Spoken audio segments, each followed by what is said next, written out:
waiting on me. Don't you in the party? I could do this all week. We'll be dancing till the morning, go to bed, we won't sleep. Good evening, Elise Empire, and magandang gabi po sa ating lahat. And I am so excited to share my mindset as a college graduate. Hindi na po nasumubok sa traditional na pag-employee, hindi na rin po nagtrabaho. And I'm so excited din na mapakita sa inyo kung paano nga at paano din po nag-transform yung kagaya ko. And yes, I am Kim Ivan Gando, and they call me the Sapphire of Elites Empire. Isa pong college graduate, raketera, at sabi ko nga, as someone na college graduate, pinaaral po ako ng mami ko as OFW sa isang University of Cordillera sa Baguio, Bachelor of Secondary, major in Filipino. For 3 years po na nag-aral ako ng college, yung half of the year is traditional na pag-school and yung kalahati po ay pandemic. Kaya na-experience ko po na mag-aral sa isang Zoom at sinasabi ko nga, ganito pala kapag nasa Zoom, maybe may nakaka-relate ngayon na na-experience mo din yung ganun na online, yung pag-aaral natin. Kaya sabi ko, nung first po na pina-enroll na ako ng college, wala siya sa tabi ko kasi nasa ibang bansa siya. And pagka-graduate ko din ho, ay wala na rin po siya. Kaya picture frame na lang po yung nakita natin sa graduation pic. And I was once a college student. Isang college student na matapang din kagaya mo. Isang estudyante din na hanghangat ay makapagbigay, makapag-give back sa mga magulang natin. May it be kagaya mo ako. And tonight, na-click mo itong Zoom natin at sinasabi mo, I want to help my parents kasi matanda na sila. And ano yung opportunity na nagkaroon ako? Isa din pong opportunity ay nagkaroon ako ng traditional business. May it be hindi sa atin lahat dito ay may traditional business or may kaya na nung pinapaaral ng magulang. And sabi ko nga, high school ako that time, na-try ko ng mag-online selling kasi I was 13 years old, na-try ko na rin po na magbenta kasi sabi ng mama ko, pupunta ako dito kasi gusto ko na mabigyan kayo ng magandang kinabukasan. Baka nakarelate ka din doon. Or ikaw din yung isang estudyante na mag-aral ka lang na mabuti anak kasi may trabaho naman kami ng mama at papa mo. Wala ko po yung representation ng isang estudyante na kailangan kumayod, kailangan magtrabaho, kailangan gawin yung best para magbigay din yung mga gusto ko. Kasi hindi po sapat yung kinikita ng mama ko abroad at yung papa ko din as a driver. And sabi ko, I need to put up this kind of business. So during my college days, may ganito na po kami. O kayan.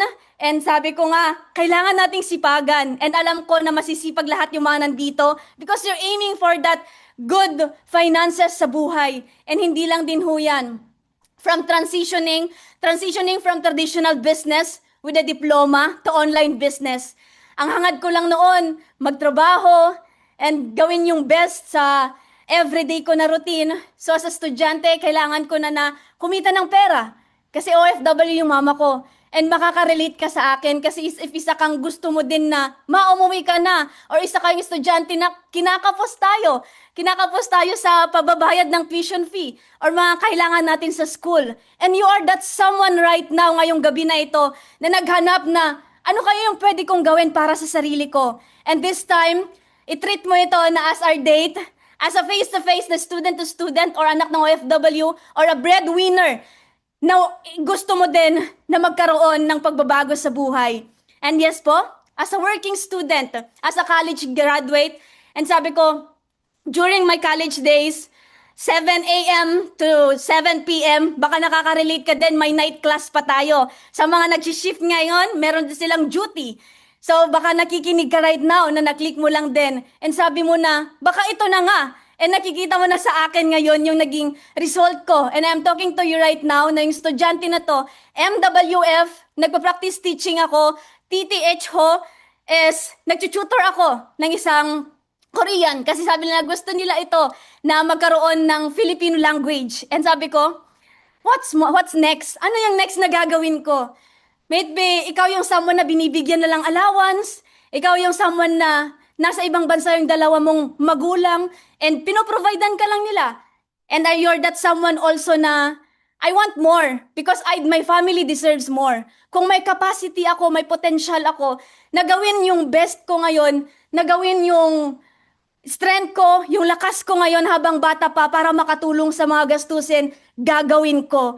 And yung someone din na sabi ko at the end of the day, walang sustainability. Ginawa ko na ho lahat na mag-online selling, mag-ukay-ukay, and muntik na nga po na pumunta sa isang fast food pero hindi ko na din tinuloy yun kasi TRISEM ho yung school namin that time. And sabi ko, walang sustainability, may kinikita ako. So nag-transition ako na this is the representation ng pagta-transition ng traditional business to online. So trinay ko na yung traditional business. Sabi ko, 4 months, 5 months, may it be 1 year, walang nangyari. And sabi ko right now, what's next? Ano yung negosyo na bibigyan ako na yung money mismo yung mag-work para sa akin? And I have these 3 characteristics that I have. First thing is, taking responsibility to be a role model.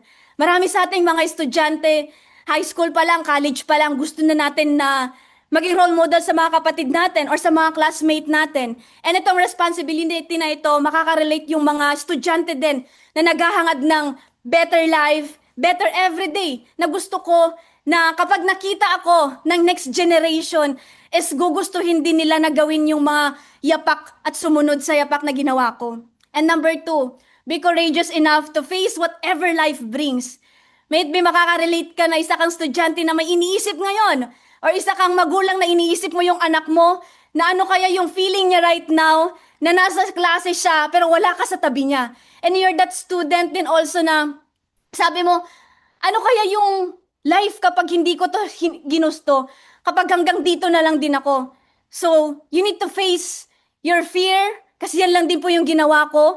Yung ginawa ko that time is, kahit ano nang mangyari, kailangan kong maging malakas. Kailangan kong maging malakas para sa sarili ko, gawin yung opportunity para sa pamilya ko. And number 3, pagiging hardworking and willing to try every opportunity for my family. May it be, you have that family na complete, you have that family na ma-provide naman nila yung needs at wants mo, or pamilya din na allowance every week, allowance every month, nabibigay nila. Pero I am that someone na kailangan kong gumawa ng opportunity din para sa sarili ko. And pwede kang mamili kung ano yung isa na karakteristik na meron ka right now. And you can comment. Kasi alam ko na yung feel mo right now sa 3 na ito, meron ka ding isa dyan sa heart mo. Na ito ako ito yung life ko. Ito yung meron ako right now. And hindi lang din ho yan. I need to learn something that cannot be taken away. Yung pagiging estudyante ko, academics, sabi ng parents natin, okay na yan yung magiging best gift ko sa'yo.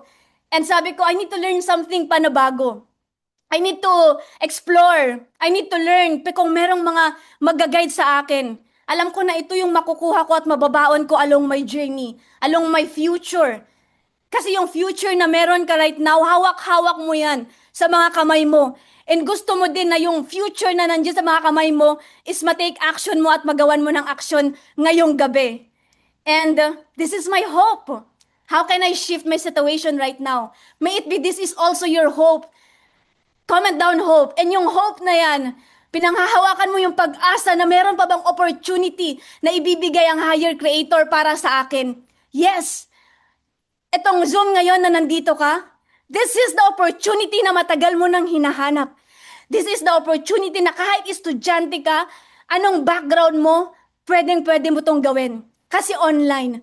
From traditional business, na ako lahat, yung pag-inventory, pag-aangkat ng mga benta, ako yung tao doon. Pag hindi ako pumasok sa weekends after class ko, wala akong income, hindi kikita, walang kakainin.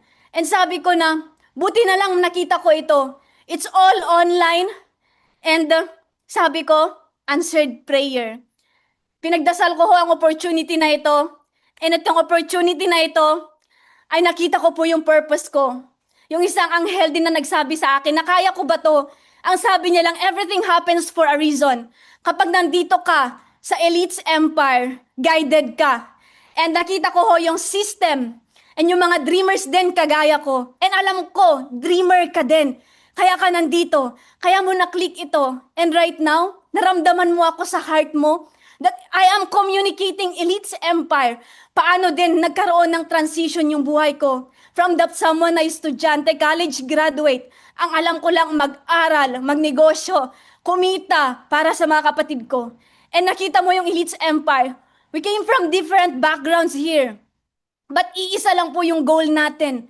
Ang makamit din po yung mga pangarap mo at maging totoo. And yes ho, yung pagiging madiskarte ko, sabi ko, na-try ko na rin yung mga ibang mga traditional. Yung pagiging online seller, ito yung pagmo-modeling, may 1.5 lang ako dyan, okay na. Baby, you're that someone na madiskarte din.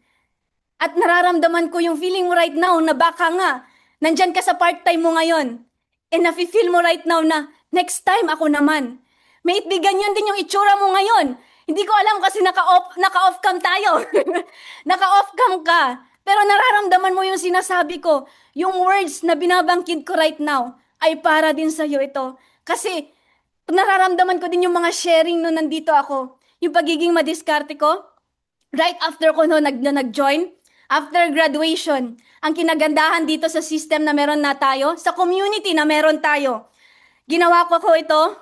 Pagka-graduate ko, months pa lang po, napresentan ako ng business. Nakikita ko sila, ang saya naman nila. May mga hustle area, may mga table. Ginaya ko ho.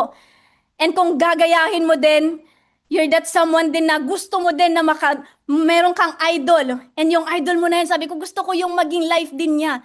Nag-start ako, nag-put up ako ng hustle area. And sabi ko, doing this business, sa pagsisipag ko na nasa Ilocos ako, walang signal, walang kuryente minsan, pero uma-attend ako sa ganito. Na-experience ko pong kumita ng 106,000 check. My first sharing sa mga events, ito ho, yan na ho yung nakita ko na picture. Kasi sabi ko, kailangan ko mag-travel ng 4 hours para ma-share yung kwentong meron ako. And yung kwento din na meron ka right now, alam ko gusto mo din na i-share dito at mapakinggan nila. And yes, my newfound opportunity the moment I decide to start Elites Empire. I choose to grow outside my comfort zone. After graduation, nag-isip ako. Kasi nag-backtrack ako. From that pagbabacktrack ko, kung magiging teacher ako, yung 10 years po na teacher na nakita ko, na teacher ko mismo, inoforan ako. And nakita ko yung life niya, baon sa loan. Nakita ko din yung OFW kasi sabi ng mga tita ko, mag-OFW na lang ako, sundan ko yung mama ko. Pero hindi ko ginusto yun. Mapapalayo ako, wala na nga kaming mga magulang. Kaya I choose to grow outside my comfort zone. Lumipad pa ako ng Cebu and nag-full-time ginagawa itong negosyo. And sabi ko, kung hindi ako aalis dito, kung nasan ako right now, walang mangyayari.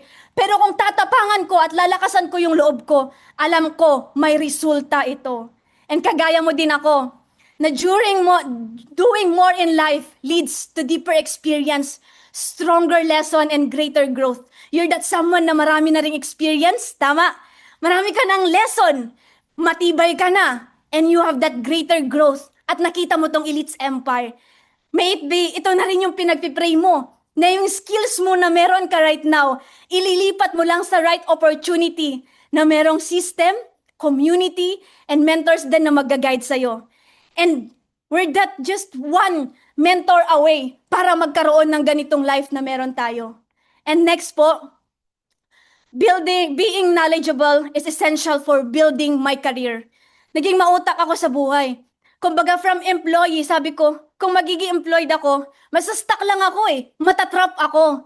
So may it be you're that someone din na nag-iisip kung mag-work pa ba or dito muna ako magne-negosyo. Mag-isip ka na kasi yung career na meron tayo right now, may it be yan din yung future na mangyayari sa'yo. Or meron ka ng work ngayon and gusto mo na nang umalis dyan from cycle na meron ka right now.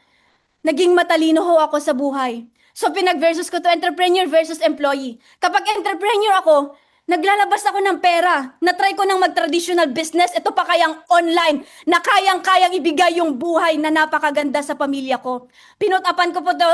Nag-start ako with that small capital. Kasi nag-start na ako ng 100K, 200K sa ibang business. Ito pa kaya na sobrang liit lang din and maganda na yung sistema. Kumbaga ikaw at ikaw na lang din yung kulang. At ang ibabalik po nito ay time and money din. Aside po sa pagiging employee natin, binigay natin yung time Lahat effort, binigyan na natin si boss ng pangkapi niya. Grabe na tayo mag-serve sa kanila. And same pa rin po yung income na natatanggap natin. Maybe this is your time to reflect. It's your reflection day, reflection night para sa sarili mo. Na pinapakinggan mo ako right now. And number 4, when creating my dream, I push myself because no one else will do it for me. Na-offeran ako ng 10,000, startup ko entrepreneurship. Alam nga naman na mag-work ako, mag-work tayo, and na-try ko na to na mag-business. And from that moment na na-offeran ako, sabi ko, hindi, negosyo pa rin. Kailangan ko lang ng blueprint, kailangan ko lang ng game plan, kailangan ko lang ng someone na mag-guide sa akin. And yung tao na nag-send sa'yo ng link, siya po ang mag-guide sa'yo. Saan ka nakakita ng isang tao na hindi mo kakilala, hindi mo kadugo, pero gusto ka din niyang matulungan? Kaya pasalamatan mo, and sabi ko nga, from entrepreneurship na experience kong kumita ng ganito. Kung nakita nyo yung part-time ko na nasa Ilocos ako na walang signal, at lumalaban din yung mga signal doon is 100. Nung ginawa ko ito sa pagsisipag, pag-a-apply ng system na meron ng Elites Empire, pag-maximize ng mga videos na nakikreate ng Elites Empire, pagbibigay sa atin ng training. Kasi yung training na meron right now is very substantial.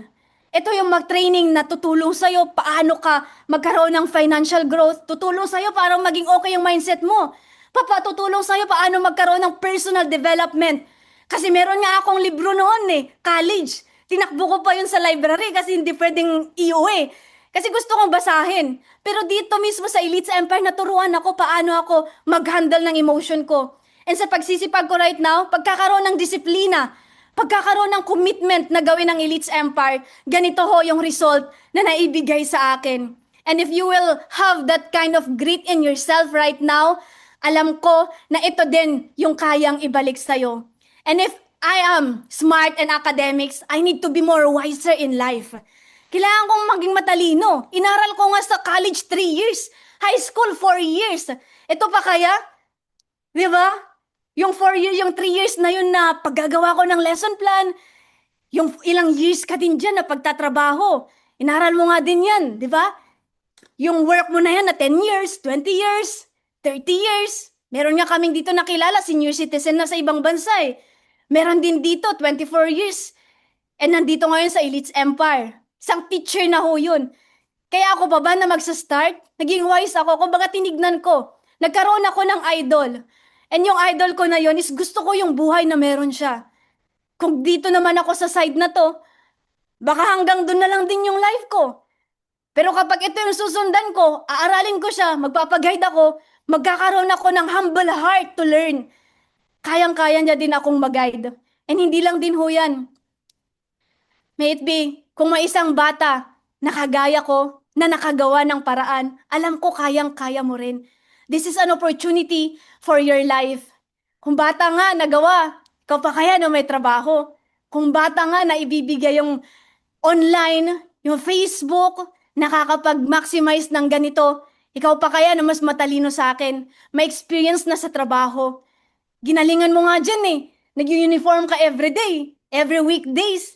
Dito pa kaya na online lang din, nasa bahay ka pa. And hindi lang din ho yan. May it be this is the opportunity na pinagdasal mo lang din and nasabi niya sa'yo, natap na sa heart mo ngayon na kaya ko din yan. Comment mo, kaya ko din yan. Kasi kaka-comment ko, ito yung nangyari sa akin. This is my transformation the moment I joined Elites Empire. Sabi ko, hindi ko man kayo nabigyan ng professional pin. Pero na-experience ko po na ma-awardan at magkaroon ng trophy.